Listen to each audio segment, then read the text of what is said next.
Pahirapan ang pagpapalikas sa ilang residenteng nakatira sa coastal area sa Bacolod City sa gitna pa rin po ng pananalasa ng Bagyong Tino. Ang mainit na balita hatid ni Adrian Prietos ng GMA Regional TV. Mga puso, Adrian Prietos po ng GMA Regional TV 1 Western Visayas. Nandito tayo ngayon sa Bacolod City, probinsya ng Negros Occidental. Isang Bacolod City, mga kapuso, sa may signal number 4 sa buong Pilipinas.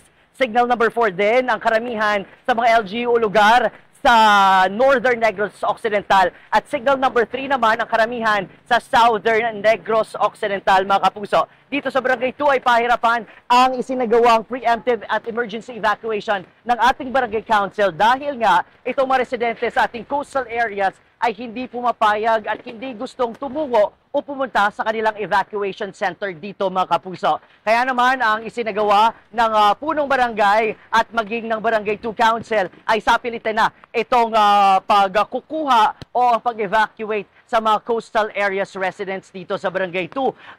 Magpapadala rin ng mga kapulisan dito. Sa kasalukuyan, makikita nyo sa aking likuran, mga kapuso, ay talagang napakalakas na ang paghampas ng hangin. Sa coastal area naman ay matataas na ang tubig mula sa dagat. Pinag-iingat ng Bacolod City Disaster Risk and Reduction Management Council ang mga residente na kung pwede ay huwag nang umalis sa kanilang mga bahay. At kung pwede din sana ay tumungo na sa kanilang mga barangay hall.